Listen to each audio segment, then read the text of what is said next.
श्री चैन राम बाबा online classes में आप लोगों का स्वागत है। भाई देखिए, हम लोग को अब वैद्युधारिता पढ़ना है कंडक्टर का।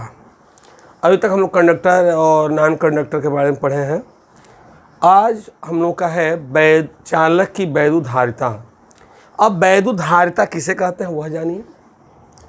वैद्युधारिता की परिभाषा जाने से पहले जानिए, यह प्रयोग द्वारा यह देखा गया है कि किसी चालक को दिया गया आवेश उसके विभव में होने वाली वृद्धि के अनुक्रमानुपाती होता है।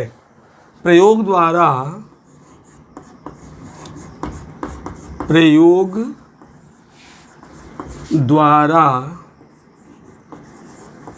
यह देखा गया है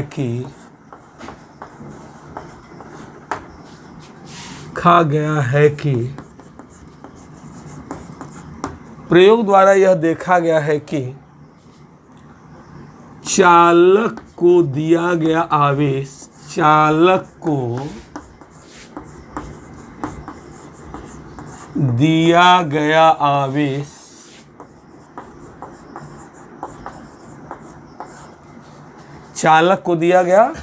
आवेश Q विभव में होने वाली वृद्धि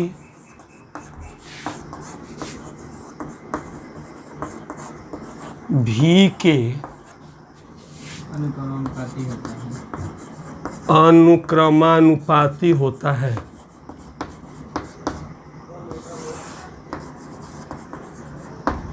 ठीक है। अब Q is proportional to V, तो प्रोपोर्शनल का चिन्ह हटाते हैं तो एक कांस्टेंट मल्टीप्लाई करते हैं। Suppose any constant C into capital V, where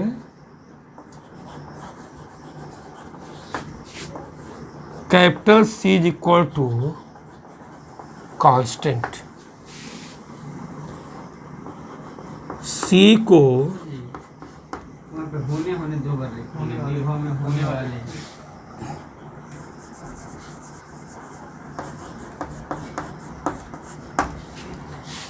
वृद्धि का अनुक्रमानुपाती होता है। C को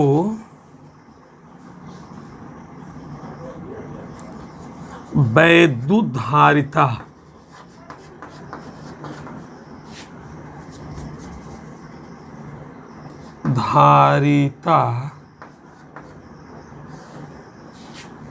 भी कहते हैं।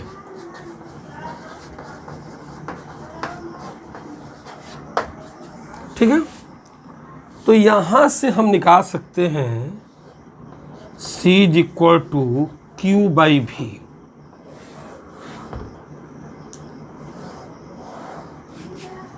ध्यान दीजिएगा, C is equal to Q by V।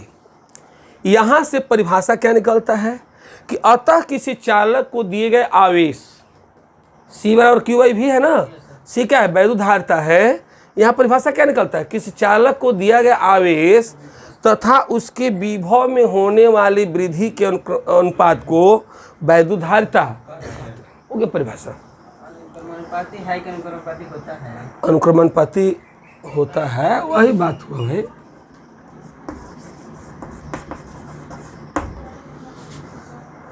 तो किसी चालक को, अतः यहां लिख देंगे, अतः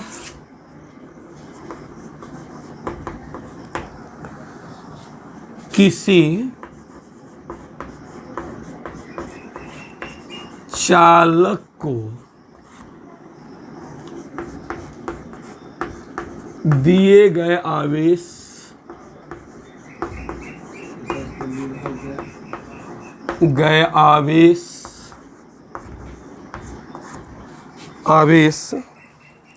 तथा उसके विभव में होने वाली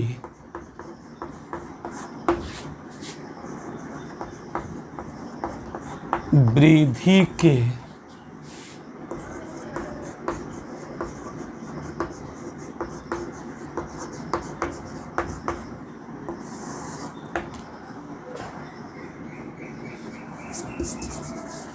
अतः किस चालक को दिए गए आवेश था उसके विभव में होने वाली वृद्धि के अनुपात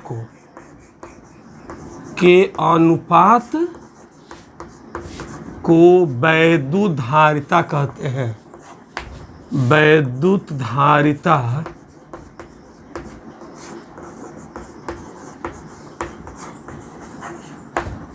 क्लियर है इतना?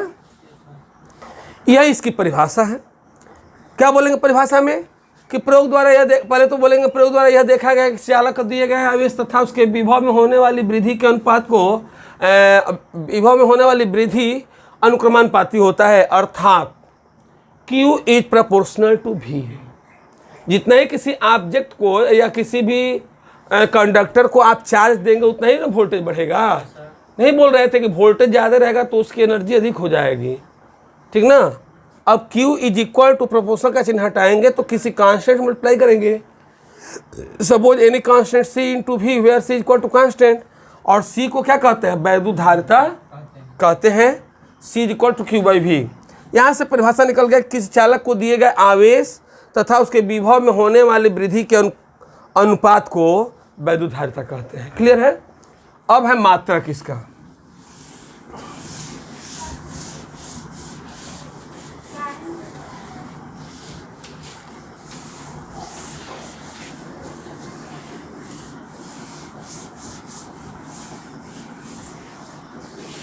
वैद्युत धारिता का मात्रक चाहे हाँ ठीक है, वैद्युत धारिता का मात्रक।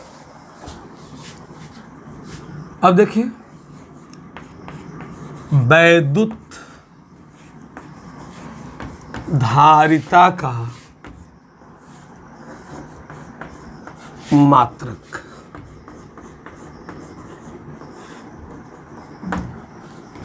ठीक है। अब सुनिए C इज इक्वल टू होता है Q by V। C is equal to क्या होगा? Q by V। देखिए SI पद्धति में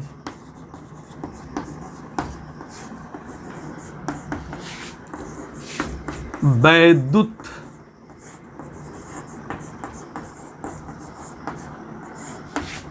धारिता का मात्रक SI पद्धति में वैद्युत धारिता का मात्रक क्या होगा? देखिए आवेश का मात्रक क्या है? कूलाम।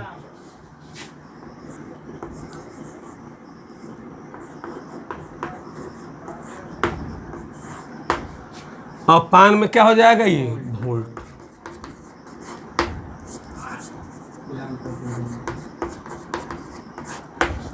तो सुनिए SI पद्धति में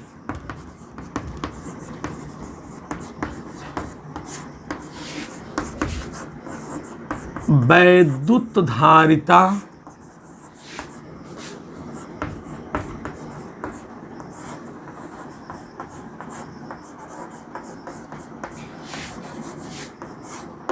वैद्युत धारिता का मात्रक कूलाम प्रति वोल्ट होता है।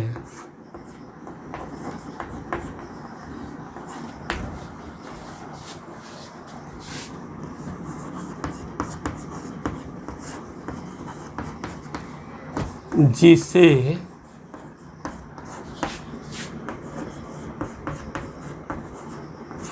फैरड भी कहते हैं।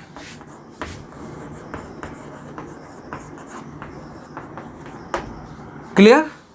इसे क्या कहते हैं? Farad.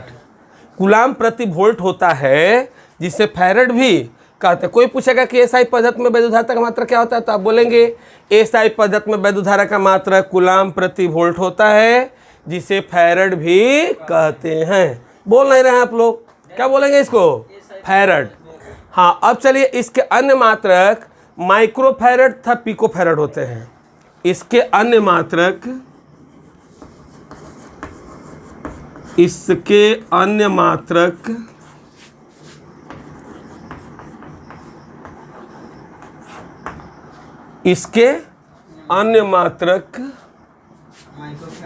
Micro farad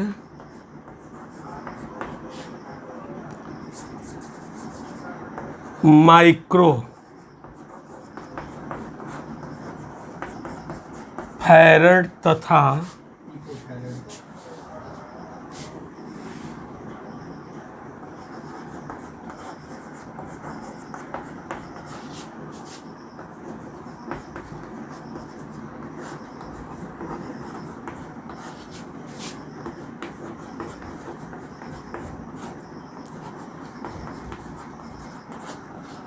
micro farad था पिको फैरड होते हैं। ठीक, 1 माइक्रो फैरड, देखिए माइक्रो फैरड को एफ से इंडिकेट करते हैं, इसे लिख दीजिए, इसे एफ से प्रदर्शित करते हैं। ठीक है, यहां पर हो गया 1 म्यू एफ मतलब micro is equal to, micro का जहां नाम आया तो -6 हो जाएगा।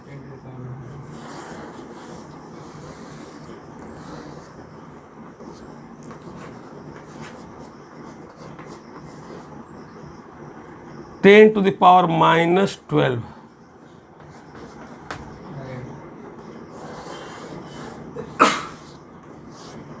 देख लीजिए आपके बुक में दिया भी होगा वो।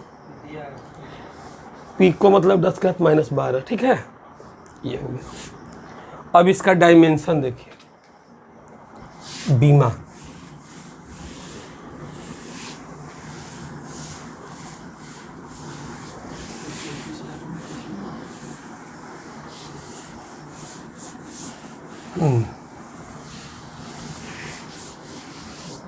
देखिए, वैद्युत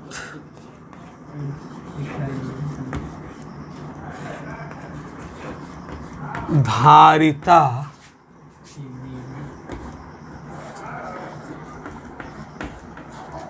की बीमा,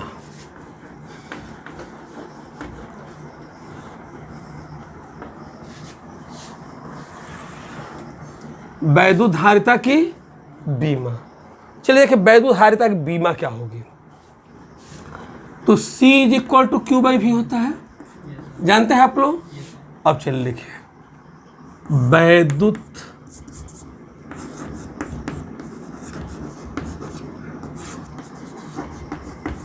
धारिता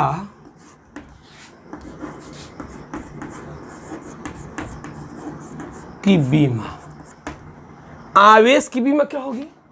Q बराबर AT होता है ना। अब विभव का बीमा याद नहीं है, लिखवाए हैं, बोलिए।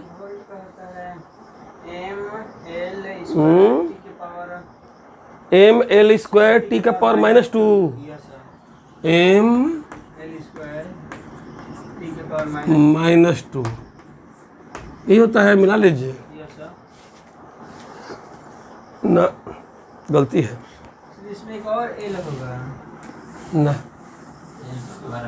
देखिए Q का AT हो गया ना। अरे भाई आप देखिए कॉपी में विभव निकलवाया है, नहीं तो फिर निकालना पड़ेगा। तरीके जय रहो, क्या आप लोग पढ़ते हैं। देखिए ml हाँ ml²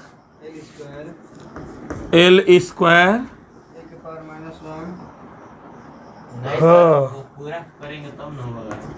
-3 A का पावर -1, अब जाके सही हुआ। चलिए अब चलिए, अब देखिए ऊपर लेके जाइए, ऊपर m को लेके जाएंगे तो -1 होगा, l को ऊपर लेके जाएंगे तो -2, अब -3 ये +1, 4 A का पावर 2। देखिए अब मिला ये इसका धारिता का बीमा, धारिता का बीमा देख लीजिए। हाँ, m का पावर -1, l का पावर 2, t का पावर 4, a का पावर 2। क्लियर है इतना? चलिए अब सुनिए एक फैरड की परिभाषा। एक फैरड किसको कहते हैं, ये परिभाषा चलेगा। ठीक है, एक फैरड किसे कहेंगे यह जानना है। अब सुनिए, 1 फैरड किसको कहेंगे? तो 1 farad C is equal to Q by V होता है। आपको लिखवाए हैं कि कूलाम प्रति वोल्ट, इसी को ना फैरड कहते हैं जी। फैरड आप किसको कहते हैं? हाँ, यानी कि 1 कूलाम बटा 1 वोल्ट, तो 1 फैरड हो जाएगा। मैंने कूलाम प्रति वोल्ट को ही फैरड कहते हैं। यहाँ 1 1 कर दे तो कोई मान मंत्र नहीं आएगा। यहाँ से आपका परिभाषा निकल जाएगा कि यदि किसी चालक में 1 कूलाम आवेश देने पर उसके विभव में 1 वोल्ट की वृद्धि होती है तो उसकी वैद्युत धारिता 1 फैरड कहलाती है। परिभाषा यहीं से है। क्या बोलेंगे कि यदि किसी चालक में 1 कूलाम आवेश देने पर उसके विभव में होने वाली वृद्धि 1 वोल्ट हो तो उसकी धारिता 1 फैरड कहलाती है। लिख लीजिए इसको परिभाषा 1 फैरड का। यदि किसी चालक को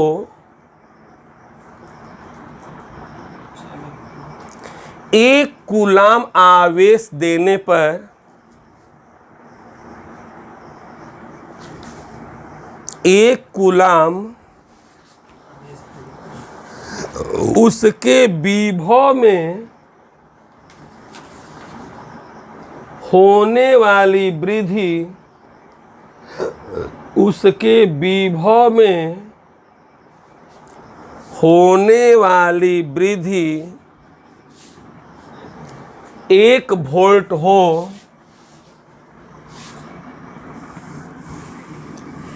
तो उसकी वैद्युत धारिता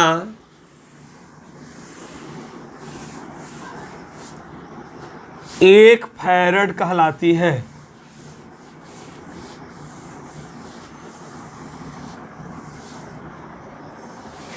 एक फैरड कहलाती है। उसकी धारिता क्या कहलाएगी? 1 फैरड कहलाती है। अब देखिए,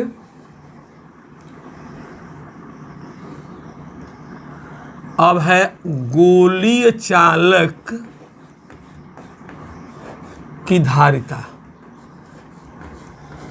गोलीय चालक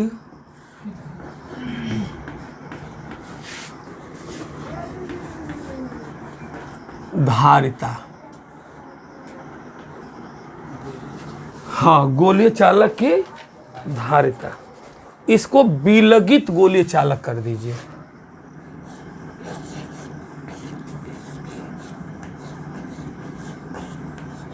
विलगित माने क्या होता है जी? अलगा बिलगा नहीं। लोग कहते हैं फलाना घर एकदम अलग बिलग हो गया है, नहीं होता है जी।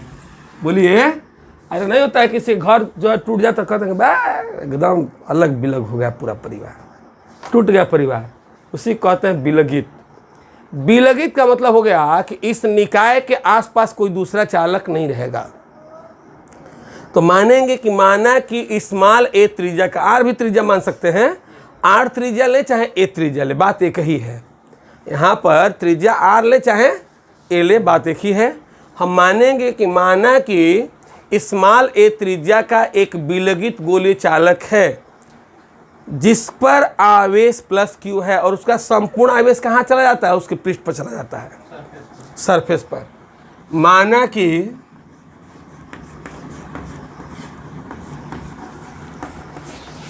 ए त्रिज्या का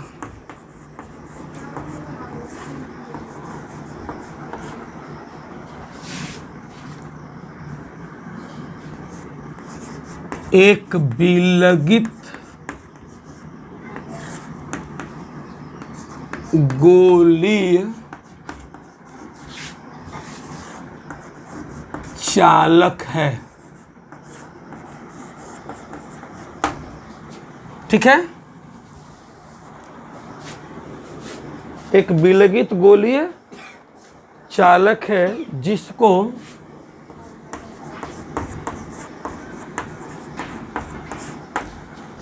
प्लस क्यू आवेश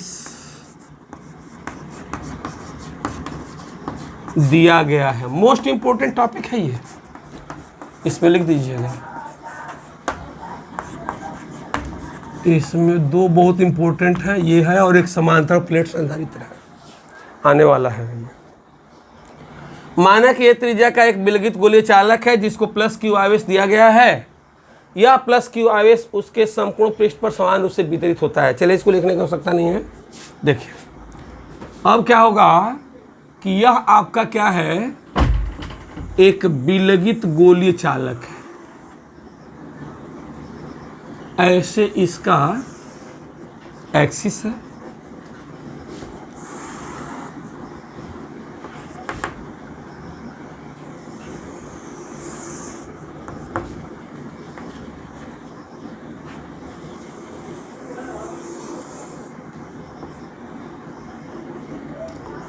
प्लस चार्ज है इस पर, सब पर। इस पर दिया जा रहा है नीचे सेंटर पर, लेकिन चार्ज कहाँ आ जाएंगे, सरफेस पर। यही बात है इसमें। कंडक्टर का बताया ना कि टोटल चार्ज कहाँ आया था, उसके सरफेस पर आया था, अंदर कुछ रहता नहीं इसके।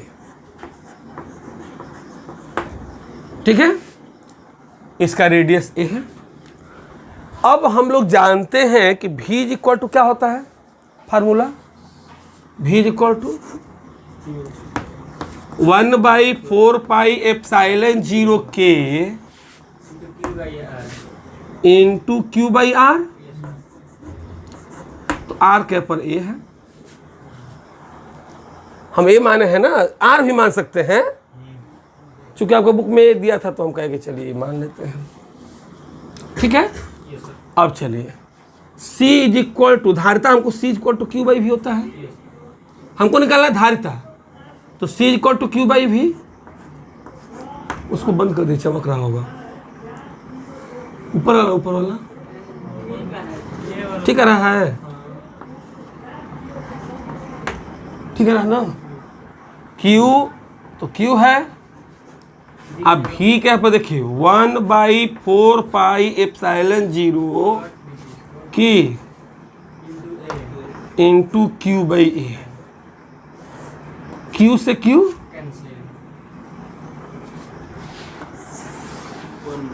तो C इज इक्वल टू 4πε0 के इंटू स्मॉल ए।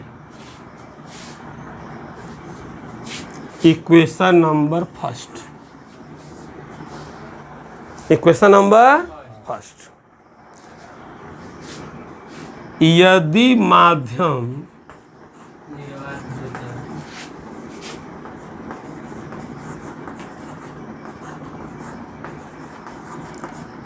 हवा या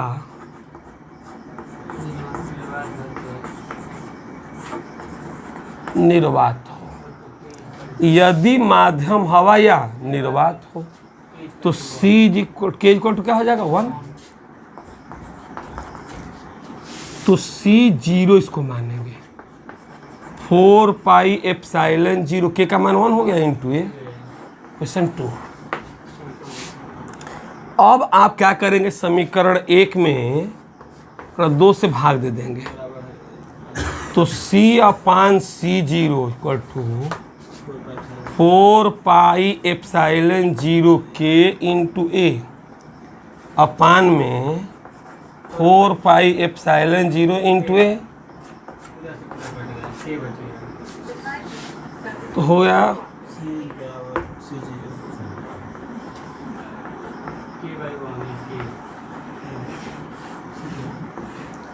यहाँ से पराबलता की परिभाषा निकल जाएगी। देखिए ठीक है कि किसी माध्यम में चालक की धारिता तथा निर्वात में चालक की धारिता के अनुपात को उस माध्यम का पराबलतांक कहते हैं। नहीं आ जाएगा, देखिए किसी माध्यम में चालक की धारिता किसी माध्यम में चालक की तथा निर्वात में चालक की धारिता के अनुपात को उस माध्यम का परावैद्युतांक कहते हैं। इसको लिखिए, नीचे लिख लीजिए एक जगह। अतः, जगह छोड़ दीजिए। अतः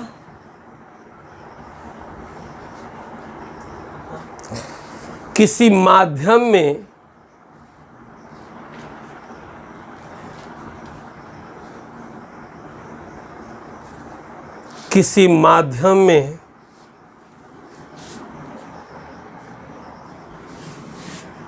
किसी माध्यम में चालक की धारिता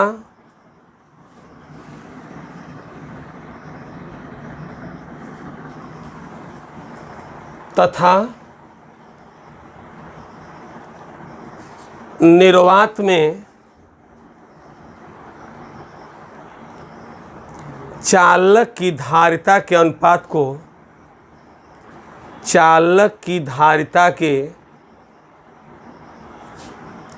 अनुपात को उस माध्यम का परावैद्युतांक कहते हैं।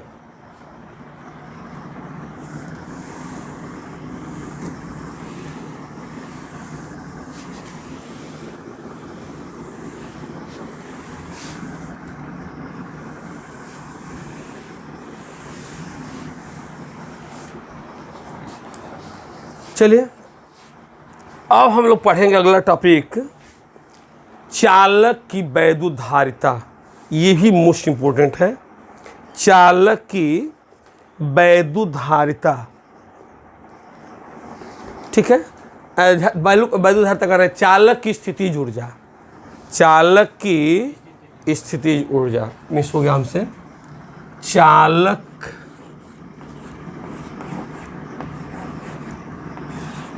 की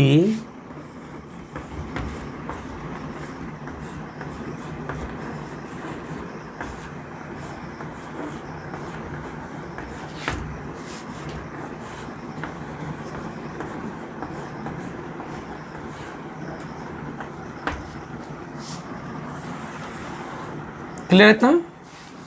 चालक की स्थितिज ऊर्जा। अब चालक की स्थितिज ऊर्जा क्या होती है, ऊर्जा नहीं, तो किसी चालक को आवेशित करने में कुछ कार्य करना पड़ता है और यह कार्य ही चालक की स्थितिज ऊर्जा कहलाती है। परिभाषा क्या बोलेंगे कि किसी चालक को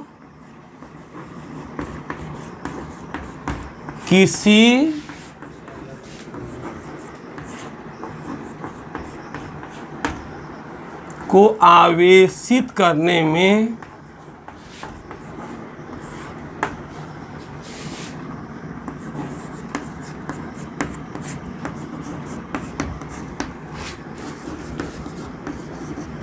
कुछ कार्य करना पड़ता है। किसी चालक को आवेशित करने में कुछ कार्य करना पड़ता है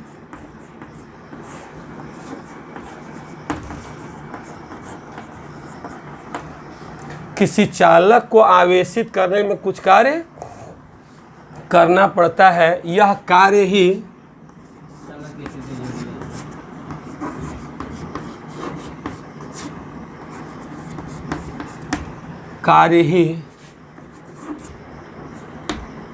यही है जी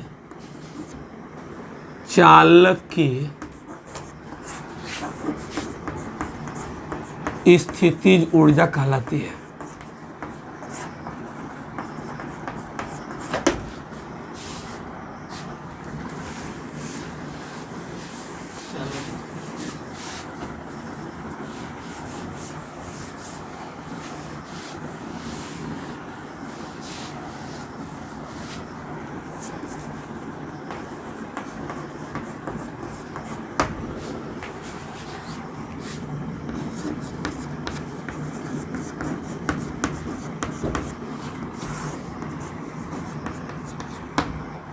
किसी चालक को आवेशित करने में कुछ कार्य करना पड़ता है और यह कार्य ही चालक की स्थितिज ऊर्जा कहलाती है। मान रहे हैं कि माना कि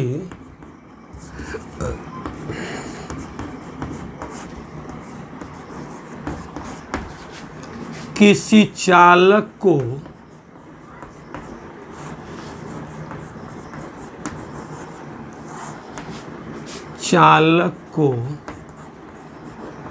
Q आवेश देने पर, Q आवेश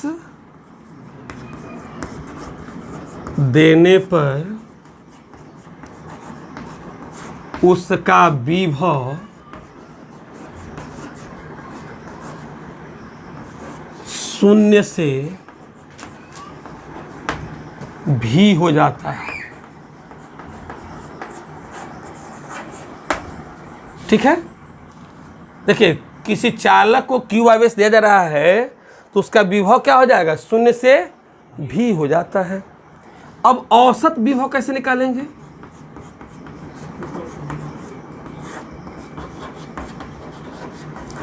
औसत कैसे निकालते हैं, तो पदों का योग बटा पदों की संख्या। तो पहला क्या है, 0 है और लास्ट में भी है, अपान में 2 हो जाएगा। तो ये हो जाएगा 1/2 भी, 1/2 भी। क्लियर है इतना, यह हो गया, औसत विभव निकल गया 1/2 भी। अब चलिए इसके बाद क्या करेंगे हम लोग कि इसके बाद हमारा कंडीशन हो जाएगा W इक्वल टू,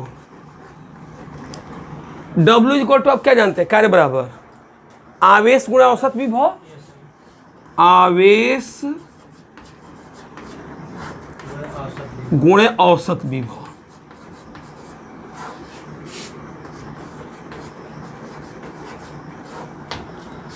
तो W इक्वल टू आवेश कितना है, Q 1/2 भी। तो W इक्वल टू हो जाएगा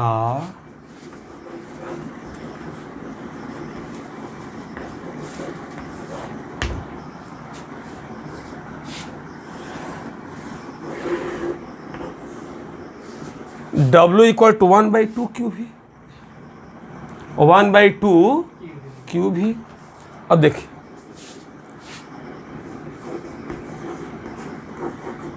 यह कार्य ही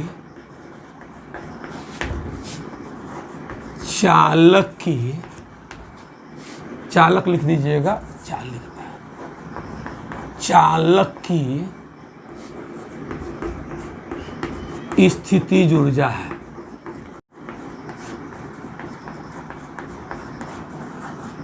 बहुत यूज होता है ये फार्मूला, तो इसको U से इंडिकेट करेंगे स्थितिज ऊर्जा को। आप लोग एक फार्मूला और जानते हैं, Q बराबर C भी, अब ये ना प्रूफ कराए थे, C बराबर Q/V था, C बराबर Q/V था ना, तो Q बराबर C भी नहीं हो जाएगा, तिरछा गुणा होगा तो यहाँ पर रख दीजिए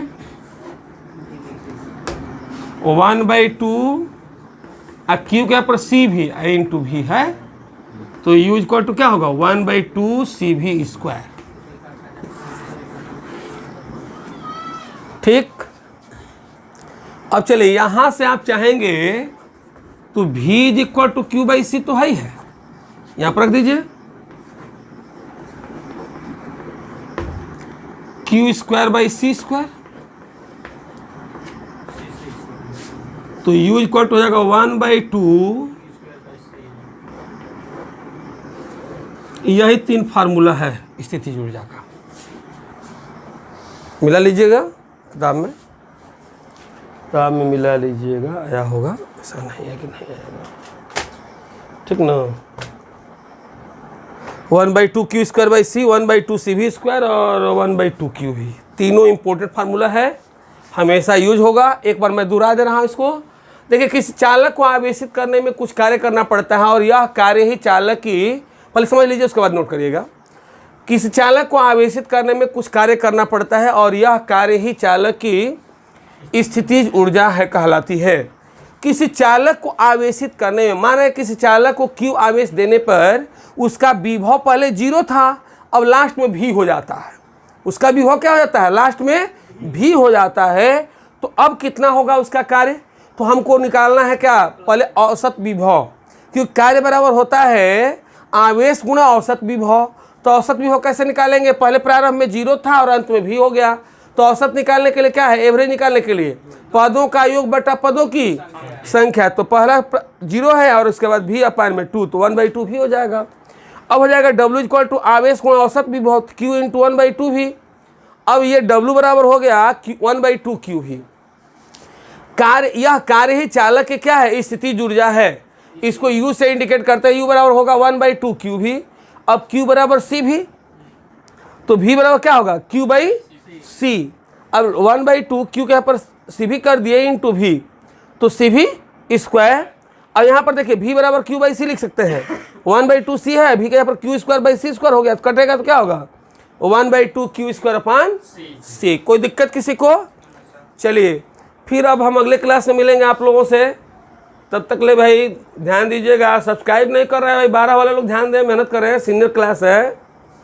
देखिए सब्सक्राइब करिए, हर वीडियो पर सब्सक्राइब नहीं होगा भाई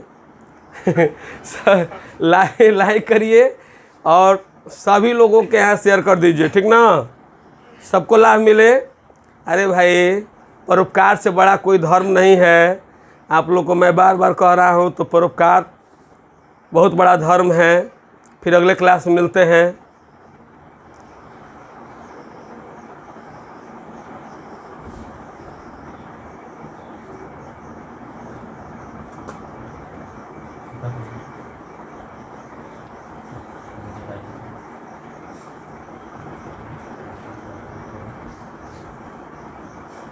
ये बोला लोग आए वाला